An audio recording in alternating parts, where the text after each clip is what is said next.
Good morning, Marcus. How are you? I'm very good, Yanis. How are you doing? Excellent, excellent. It's been a stormy time, and hence the log at the back with the waves and the heavy waves. But Lovely Brighton Beach. yeah, it's actually from Eastbourne. But no, I'm Okay. strangely optimistic. I think, even though we're heading for we're in right from Wednesday Yeah. to the new one, next lockdown. But how has it been for you? I know it's been tough times. And how was your week? It's been it's weird because I've been very busy. I haven't had much work on at all. But you may have seen from the stuff I do on LinkedIn that I had a post that went a little bit viral, and I've had lots and lots of people get in contact for help. Yeah, Which is obviously leading on to what we'll talk about a little bit later. But yeah, I've had hundreds of people reaching out for assistance with CVs and how to do interviews and things like that. But most of them about CVs, and they want someone to look at their CV, yeah, because I said, look, use your network to help to hopefully propel them to find work, which everyone is obviously struggling with. but I think we first met through your work in restaurants. I won't say too much because I want you to tell us a little bit about your hospitality background and how your career life history, if you like. So over to you, Marcus. I'll keep it sweet and short because it's quite a long career. So Tell us the juicy bits. Well, I started when I was 14, doing pot wash. Like most of us start off somewhere. So that was in a private school, a boys' school, before moving on to pubs and restaurants, where I eventually grew up to be a pub manager. So I've done all the operational side of things. I then started to, I met my wife, and then she said, okay, you need to go and get a 9-to-5 job, where I took on a role at an agency down in Shepherd's Bush, where I started to recruit for hospitality people, which was my introduction to the London market, the 5-star hotels and everything like that. And then moved on to another recruitment agency where I learned probably a lot more about recruitment within hospitality, because I started to touch on sort of Michelin star and Rosette restaurants and the chef side of things. Yeah. Before I then moved on to probably my most favourite job, and the one that I've got the fondest memories from, where I worked for 6.5 years at Carluccio's, where we know ourselves from. Yeah. And then recruiting for a company which was growing and growing and growing and growing. I certainly learned a lot about recruitment and interviewed thousands and thousands of people. Left there, went to the Ivy Collection for about a year, and then ended up setting up my own business, because I wanted to do recruitment with businesses that valued their people. And one of the things I've learned through time, and I think probably mostly from the time at Carluccio's, is the love for people, and that's why I do recruitment. That's fantastic. I didn't know that your pub's background, and it's great to know that. 3 years of running, not my own pub. I was working on behalf of a landlord, Right. but it certainly teaches you. Absolutely. I mean, there's obviously customer service is different wherever you go to, but it's the same.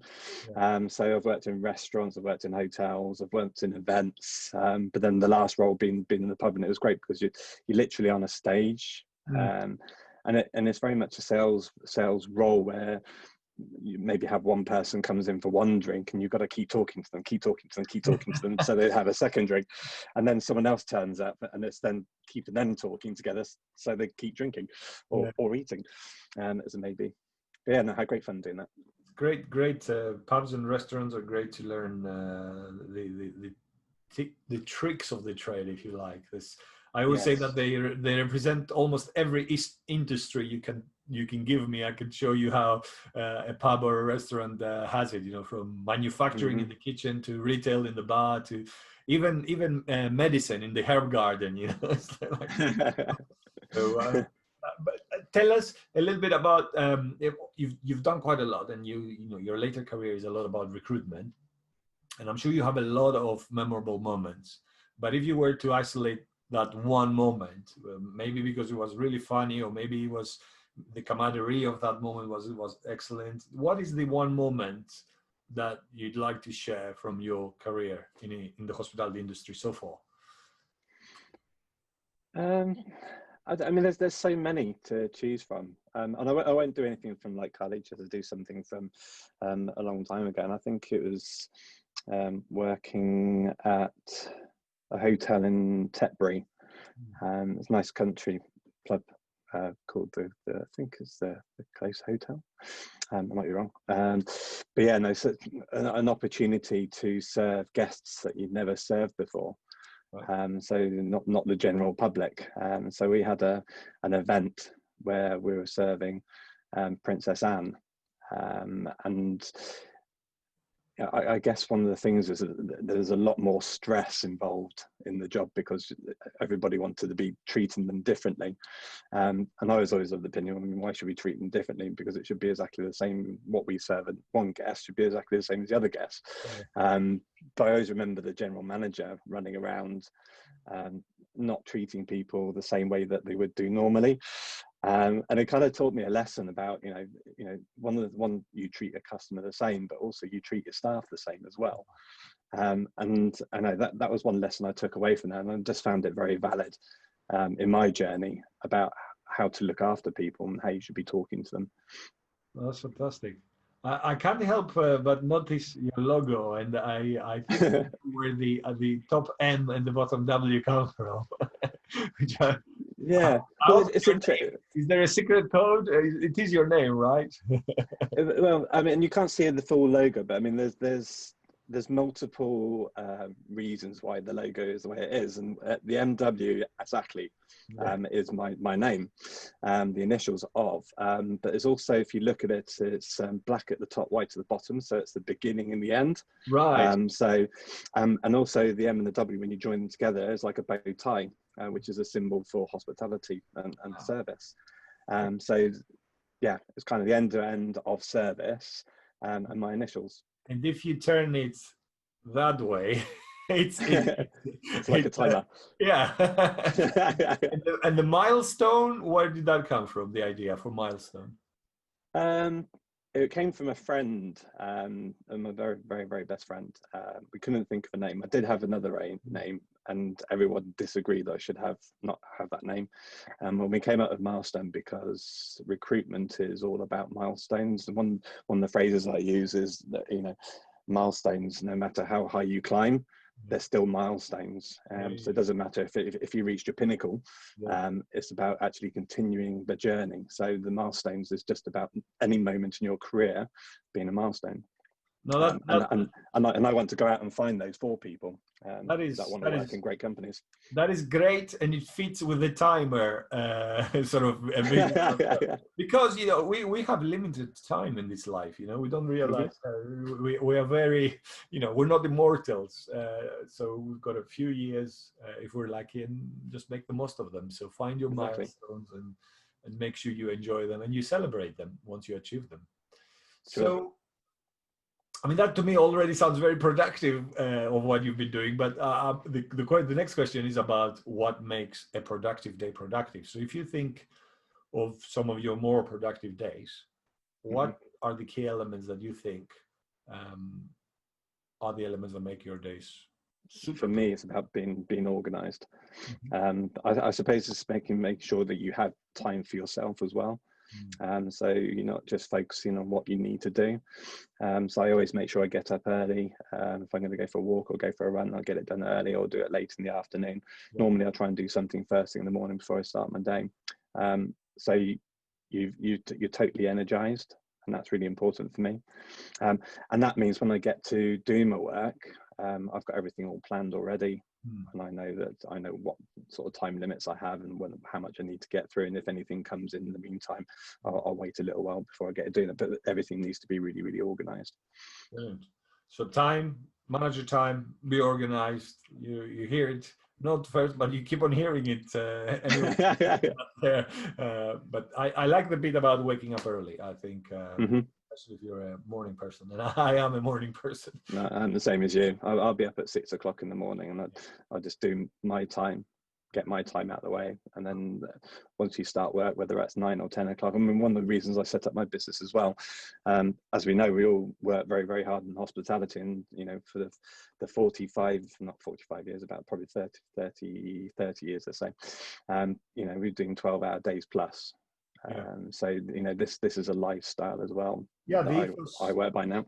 The ethos of working in hospitality is very difficult to erase. I still work as hard or harder. Yeah.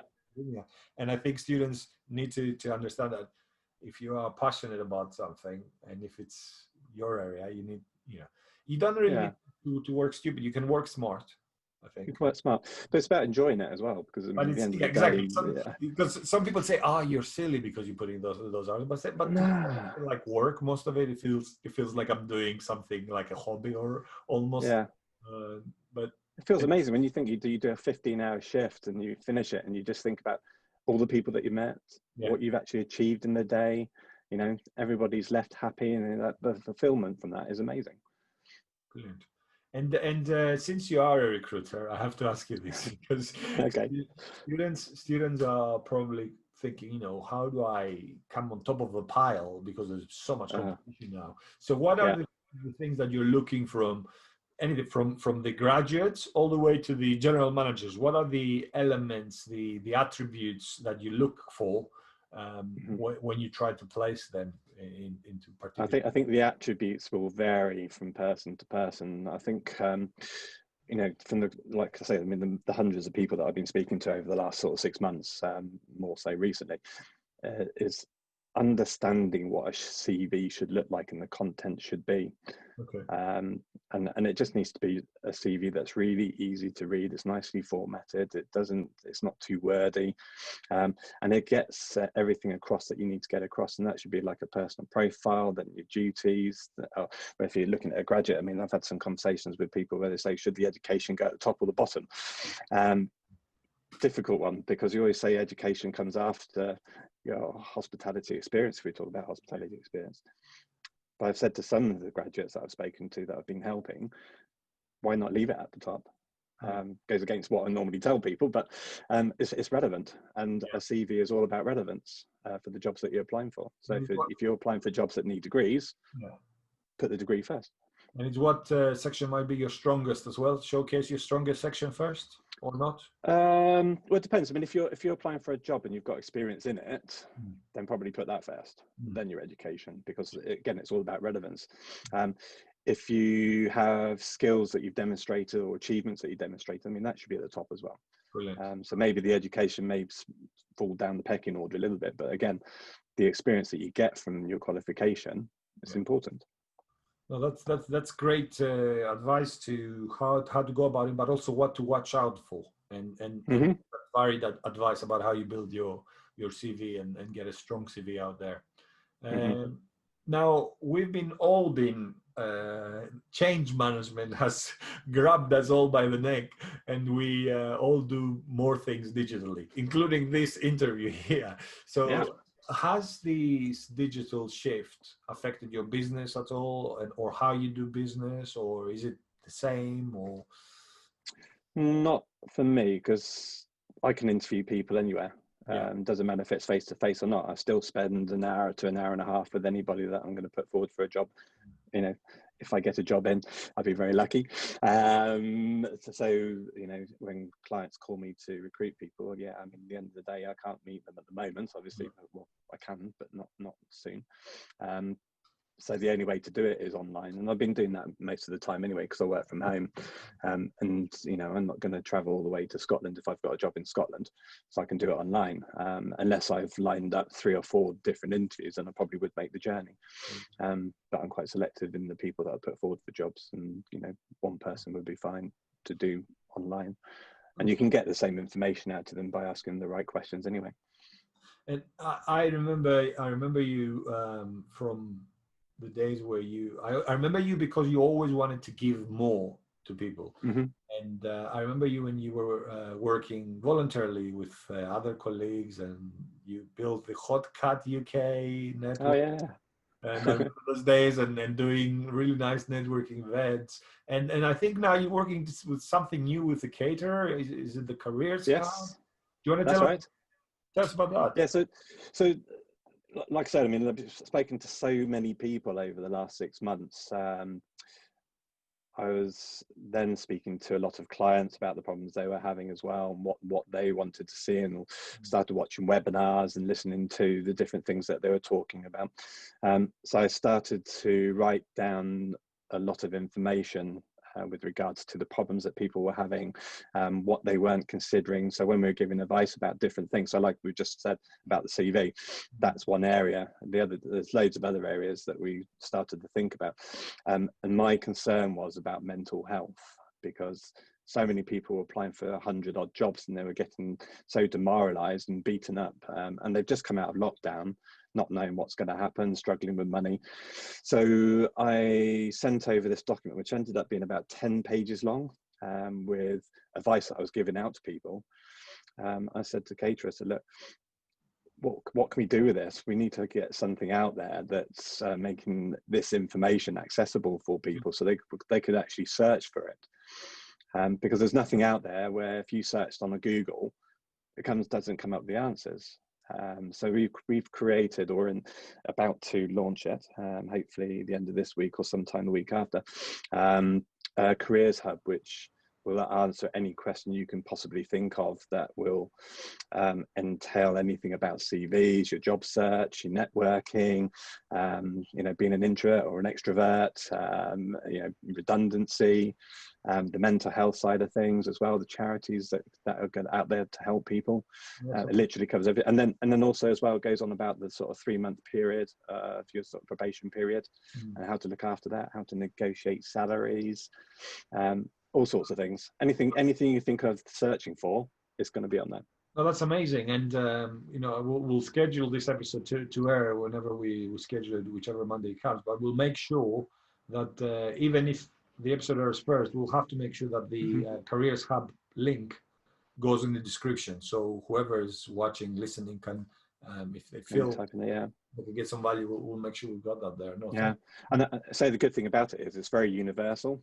So even though it's targeted towards hospitality people, because it's going to be on caterer.com, I mean, it's not going to be anywhere else.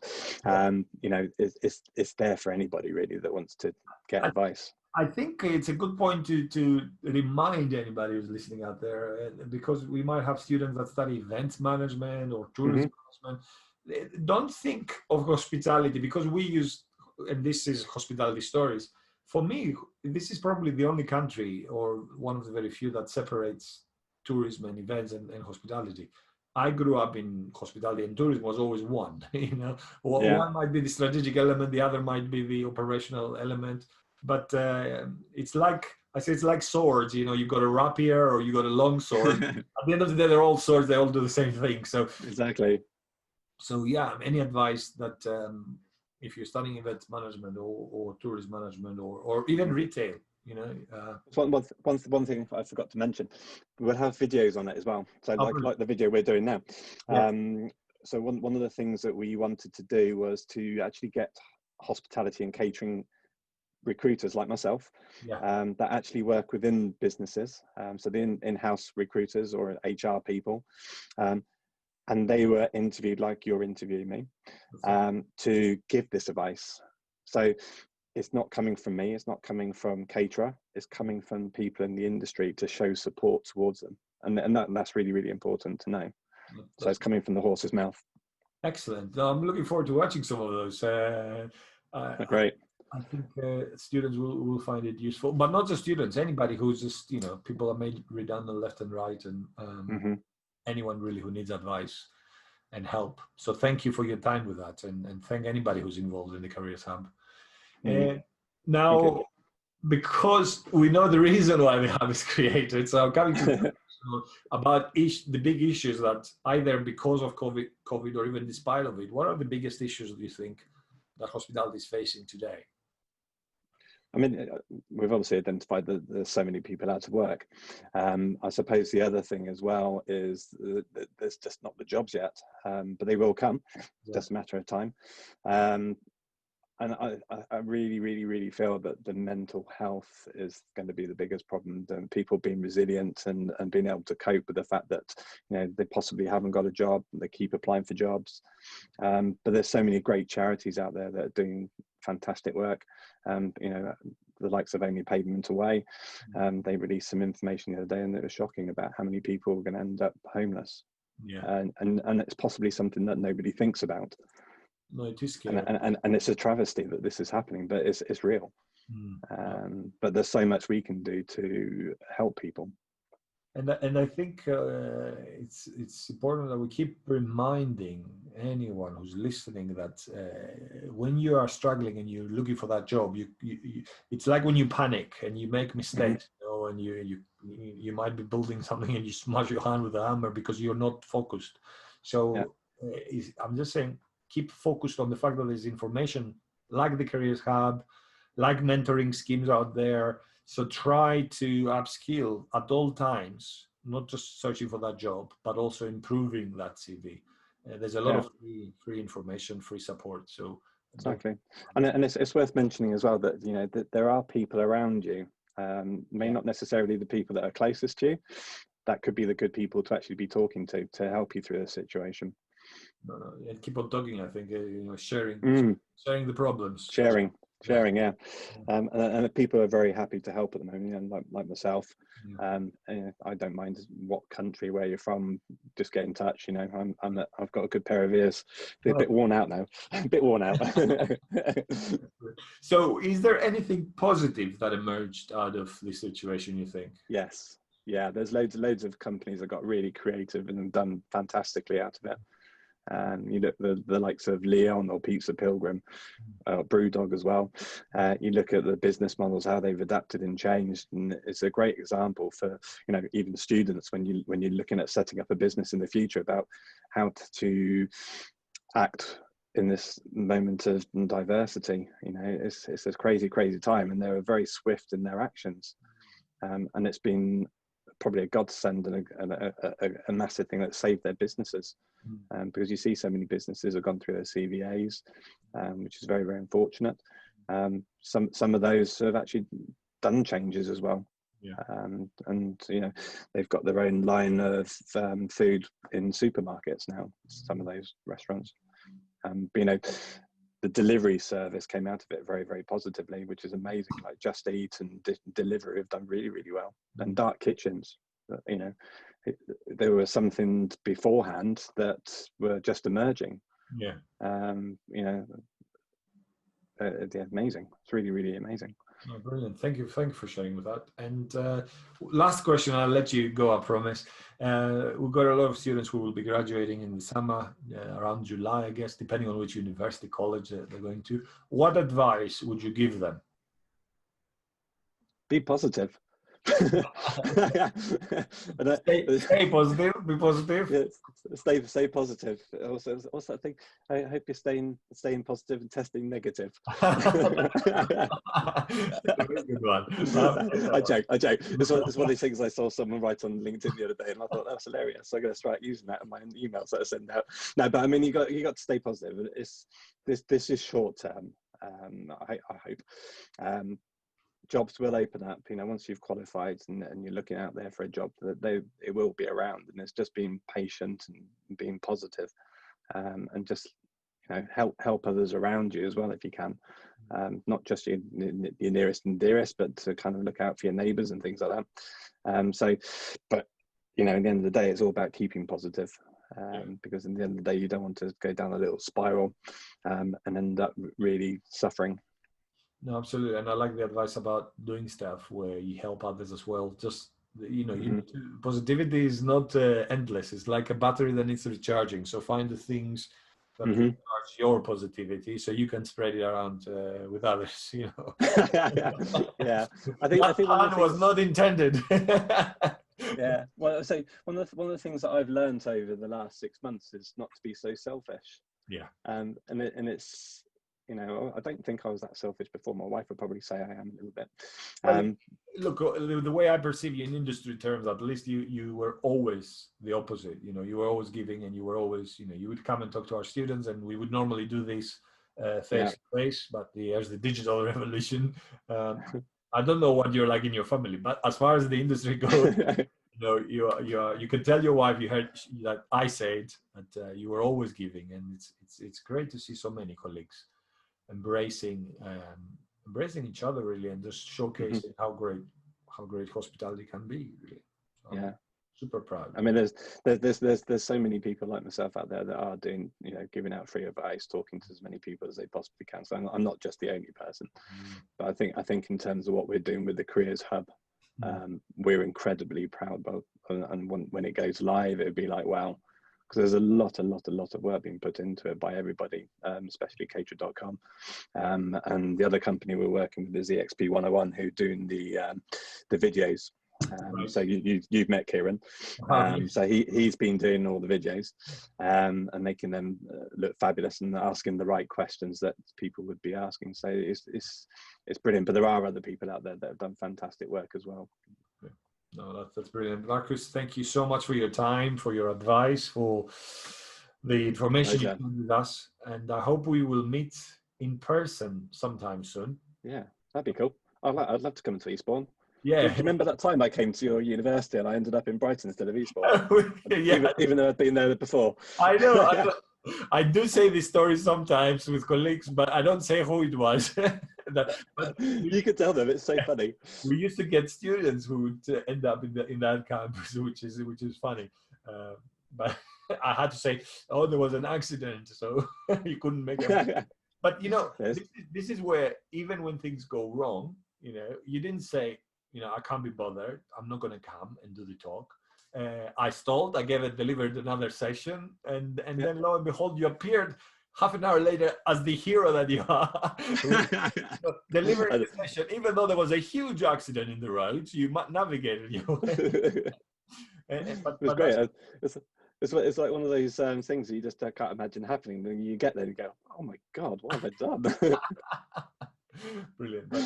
But you stuck with your guns and you came and you did. It was, as always, a great session, and students appreciated the advice and the knowledge and the insight advice that like you gave about series now. Thank you so much. Thank you. Keep Thanks for having me. And stay in touch. Take care. Bye. Okay. Bye-bye.